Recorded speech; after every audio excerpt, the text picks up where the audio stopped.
1 minute. Where's your drum roll?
Some years before I saw the light of morning, the comradeship of labour was made. With true ideas and values strong, they were going to put the right wing right, they were going to put right all the wrongs. And some of them did some wonderful things, built world famous caring institutions with true ideas and values strong. They threw the red flag, they sang the red flag, they had a people's party singing people's songs. Viva la Quinta Brigada, no passaran the pledge they proudly made, as they saluted their socialist forebearers, paid tribute to the sacrifices of the international brigades. Now this is your chance, self-appointed guardians of the labour movement's proud traditions. Do you hear the echoes of the days of 39? Now's your time to make a principled stance, now that Franco's spirit is on the rise. So where are you, Labour sisters and brothers? Were you watching that state-sponsored violence? Where were you who sang out brashly and bravely, now conspicuous by your contemptible silence? Where are those raised fists now, British Labour, at democracy in Europe being destroyed? Did you even raise a collective eyebrow, British Labour? Because we never even heard you raise your voice. Oh, the few dissenting individuals spoke up. The many stayed resolutely mute. Did you not want to condemn those shaven-headed Nazis that were reenacting fascist beatings and salutes? Or did you just decide that really you simply had more affinity with that other People's Party, Rajoy's establishment self-protectors, with their slush fund, their box B, their parallel accountancy, than with common men and women for the grassroots communities? Was it when you ditched the red flag, defected to Thatcherism in your groves? Was that when you became the shrinking violets who preferred to wave the new red rose? We'll stand by our allies, the Tories today maintain, singing, they are our good friends, those right-wing rulers of Spain. Well, known my name. That's the same language their predecessors used to condone and shelter Pinochet. So Sellers, today, Party of the People, Labour, have you anything to say?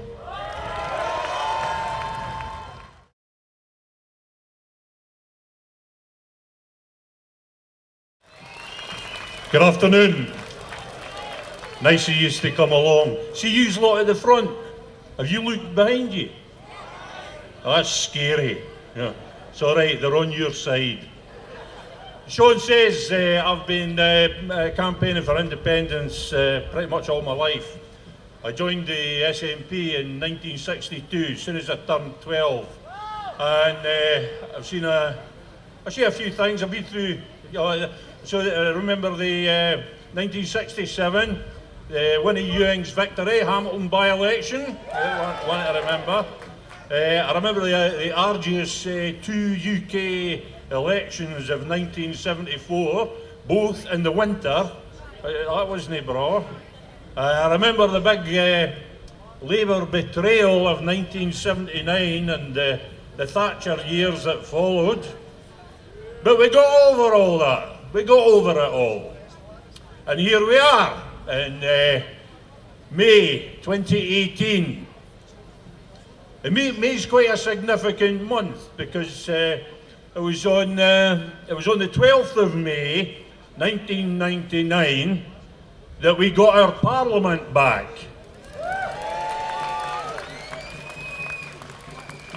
And then there was an election on the 3rd of May 2007 that gave the British Party squatting in that Parliament a wee bit of a fright. Because then on the 11th of May, SNP government was sworn in. Somewhat inconveniently for my rhetoric, it was September before we finally got rid of the derogatory, the derisory Scottish executive, and Scotland got its first real government of the modern age. So there we are, a real parliament, a real government, and now that's all under threat. It is all in real and imminent danger. Over all those years that I was talking about, the 50 odd years that I've been part of this campaign for independence, I've felt many things. I felt great exhilaration. I've felt bitter disappointment.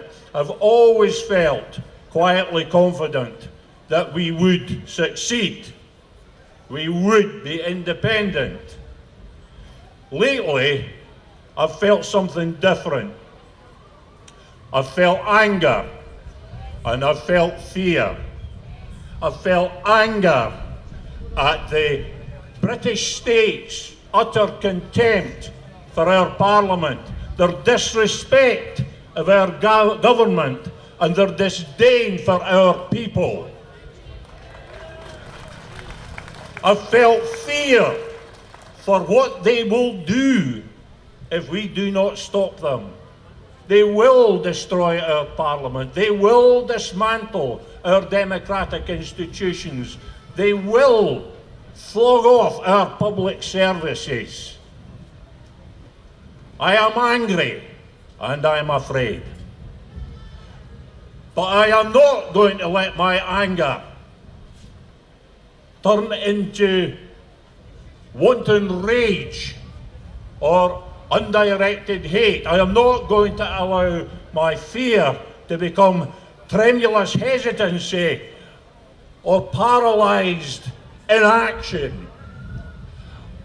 I'm going to hold fast to my fear. I'm going to raise aloft my anger, and I am going to stand. I am going to make a stand against the juggernaut of anti-democratic, one-nation British nationalism which is threatening this country. I am going to make a stand. Will you stand with me? Will you stand for our Parliament? Will you stand for our government? Will you stand for our democracy? Will you stand for Scotland?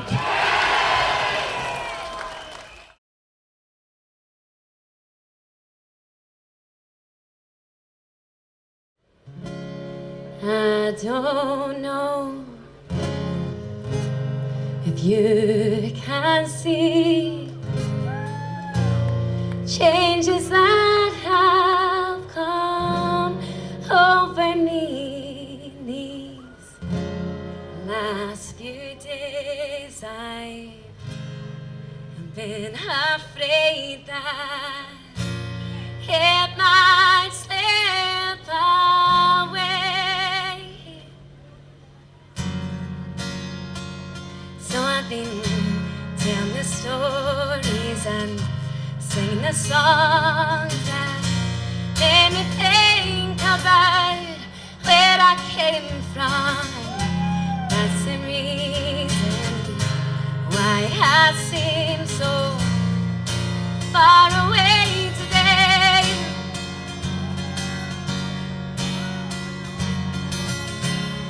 Knew you'd ask at some stage. I look forward to talking about it one day.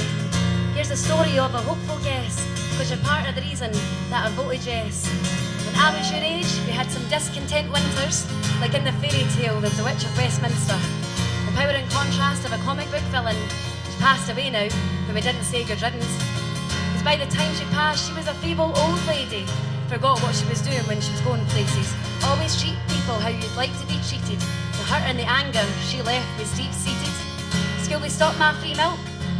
Could be said in a wider context, they stopped my free will.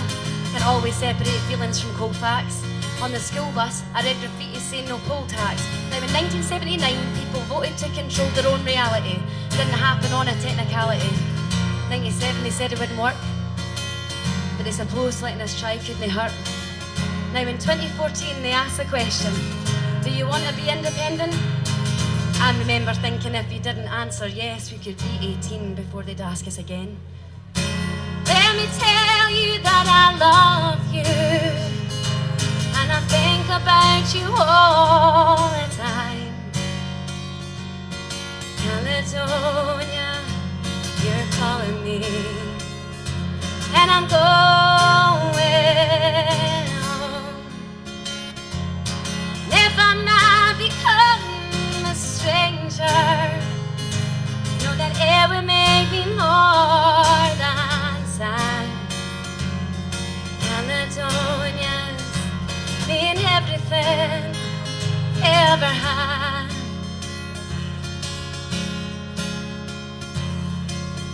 This isn't about the colour of your skin, or where you were born, or who you call kin. It's about pure and simple geography, and caring for everyone responsibly. It's about people facing poverty with immunity, and building and supporting our communities. Too many people want off this path we're following, trying to change how we do politics.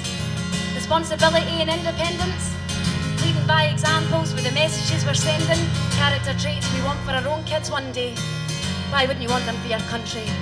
Say the older you get, the less you see things in black and white, and I'm just trying to do what I think is right. Simply voting yes, the problem isn't solved, but you can't change the world taking no risk at all. Spin doctors spinning stories to control the plot, like Rumpelstiltskin spinning gold from straw, weaving webs like Charlotte's spider webs, and the trolls under the bridge became Cybermen. In a world recession, food banks and destitution, world turmoil and very little resolution, violence and terrorism, press withers cast their best illusions. I was part of a peaceful revolution.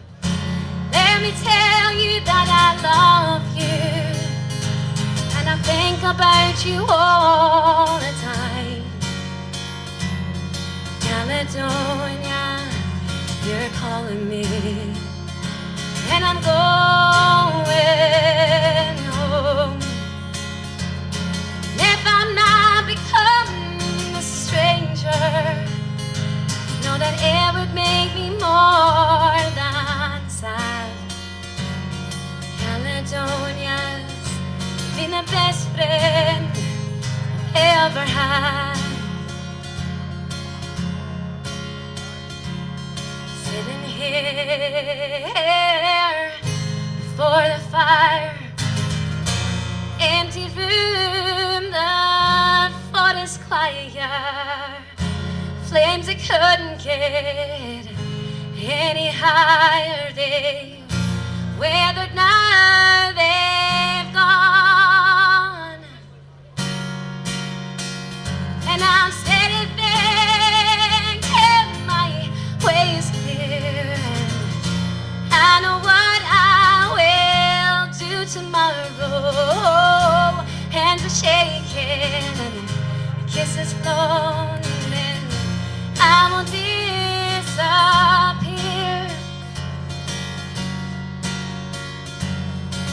Some said we had our heads controlled by our hearts, that you make your decisions by both and large. As for those who said our hearts were controlled by our heads, tell the story of the goose that laid the golden egg. Meaning sticking as we were was the safest bet. To me that was succumbing to playground threats. To me that wasn't making sense, cause there's a possibility for real change instead. They say your home's where your heart is. From our woolly shed, to Doctor Who's TARDIS. But it's also true that your heart's where your home is, and it won't be that long till you're grown with your own kids. Of course we had reservations, who didn't? Despite the white paper, Scotland's future isn't written. It's wrong that the politician should be the shepherd or the wolf, because that ways they want you for your flesh or for your wool. The biggest triumph of the 21st century state was to convince us that having a dream was a cliche. 1% of the world has 90% of the wealth, and the system says to step on focus helping yourself. I hope you're hearing these thoughts in amazement, and inequities consigned to the history pages. I don't want to see another lost generation, rioted, frustrated and cross with their parents. Let me tell you that I love you, and I think about you all the time. Caledonia, you're calling me, and I'm going home. If I might become a stranger, know the air will make me more than sad. Caledonians mean everything we've all ever had.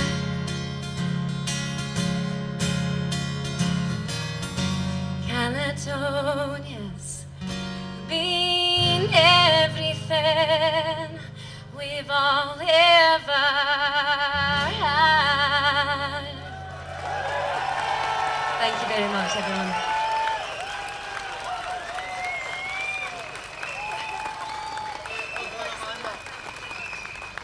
She said she was nervous as well. That's Amanda, one of the Yes Clan.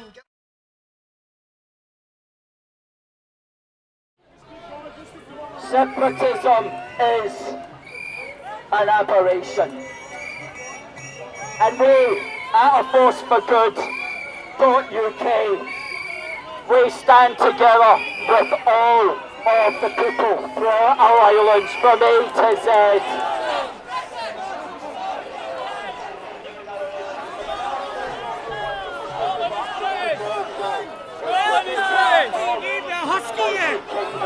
Be part of Great Britain, because that is where the security is, that is where the opportunity is, that is where the friendship is.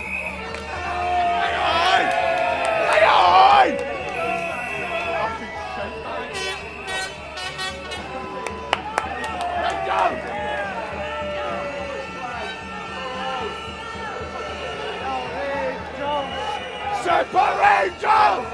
No election! Wait up here! Celtic! Get back There is no future in what you try to do. There is no future.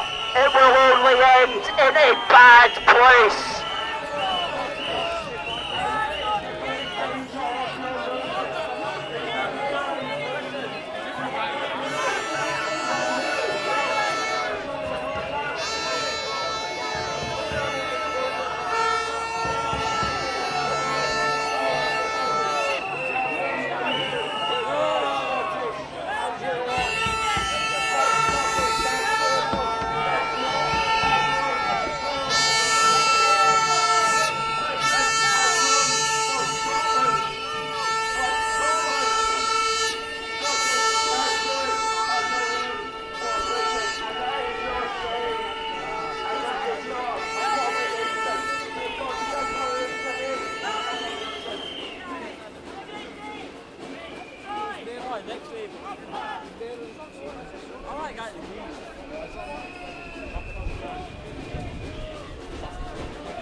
You are safer, you are stronger, you are happier, you will be more content in a United Kingdom.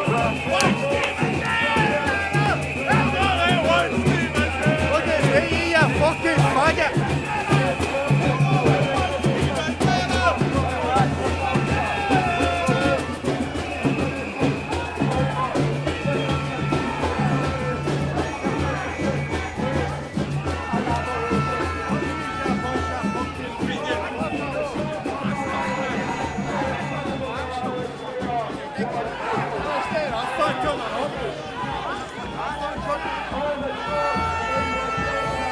fucking policeman out. I'm shooting at it for that.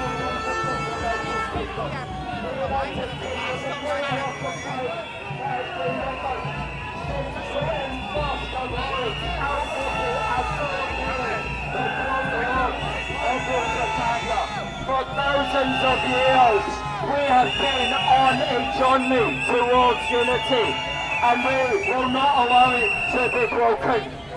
We will not allow our unity to be destroyed.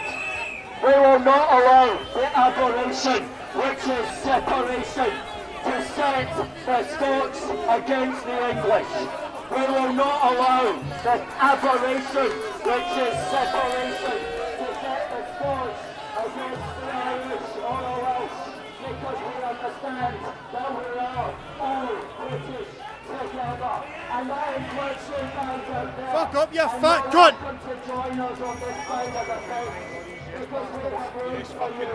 We have room for all. Can't get fucking moving, was it? We have room for all. Ideology. Can't get fucking moving for them bastards, man. Rainbow ideology has no room for us.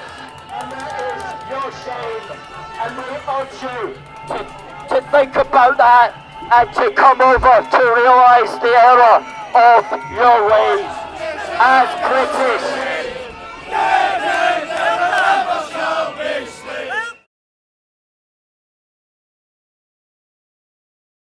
Good afternoon, folks. I've been in a lot of demonstrations in my time, some small, some big, and I tell you, this is a big one. I salute you. You look magnificent from here, and you are still coming in to this park. This is a wonderful demonstration of the aspiration of our people to move forward for their own self-government, and it says above all else, we have not gone away, we are not going away. And I bring you greetings from myself and the Westminster Parliamentary Group and many of my colleagues who are on the march with you today. You sent us down to that Palace of Westminster to fight the Tories in that chamber. It's a dirty job, but somebody has to do it, as they say. And we try and do that day by day and week by week down there on the banks of the River Thames. And I tell you this, as we sit opposite those Tories, we can see the right wing of the Tory party salivating at the moment, glee in their eyes about the possibility that this Brexit nonsense will result in them being able to roll back devolution in Scotland. Because they never wanted it in the first place, they don't want it now, and they will take any opportunity to reverse it. And that is why the current battle between the Scottish Government and the Westminster Government over how powers are exercised when they are repatriated from Brussels is so important.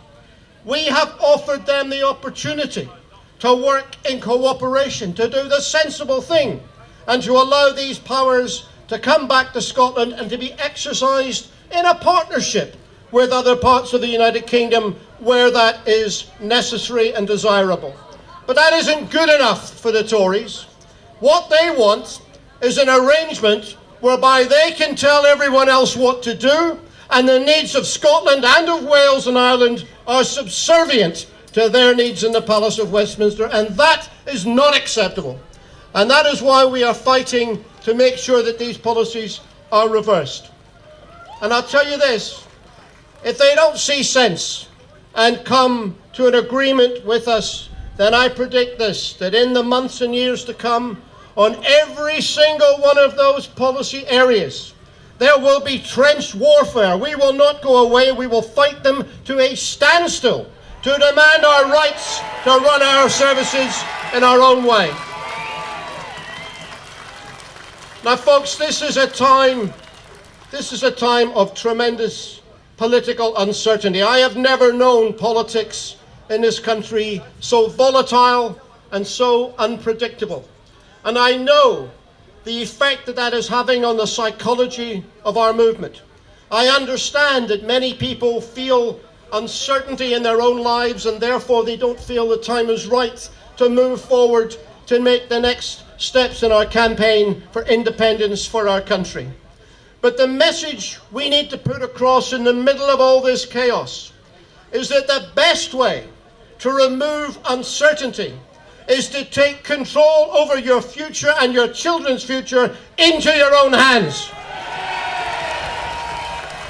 If we do that, then we can be certain that our future is dictated only by the needs of the people who live in this country and not by anybody else. So in the midst of this chaos of Brexit, this is when the phoenix of independence can rise again. And we are now in a preparatory stage. We are between the last referendum and the next one. And we can see from our strength here today that our movement has not gone away, our appetite has not gone away. And as we go forward in this next year and we turn the corner into 2019, we need to be ready. I don't know, it could come at any stage, but we need to get ready now, because we will be called upon to take our country forward in the very near future. And we need to speak to all of those people who were not convinced last time. We need to talk to the 55%. One at a time, bring them over to realize that the best future for themselves and their families is to embrace the cause of self-government and to take power into their own hands. And friends, I want to leave you with two words, two ideas. Things that are thrown against our movement all of the time, and they are separation and solidarity. Our opponents accuse us of being separatists, of wanting to put up barriers, of wanting to walk away. I'll tell you, they would be grateful if we did walk away, but we aren't going anywhere. Our message is that in this part of the island of Britain, the people who live here are the ones who should be in control. And if we get control of our own country, we will use that not just for the benefit of the people who live here, but you can bet that we will demonstrate solidarity with ordinary working people the length and the breadth of this island. And we will use that power to change Britain as well. That is the power that we can unlock with independence. We can not only take control of our own country, but we can make Scotland a force for progress and good in these islands and in this world. Let us go forward. Thank you.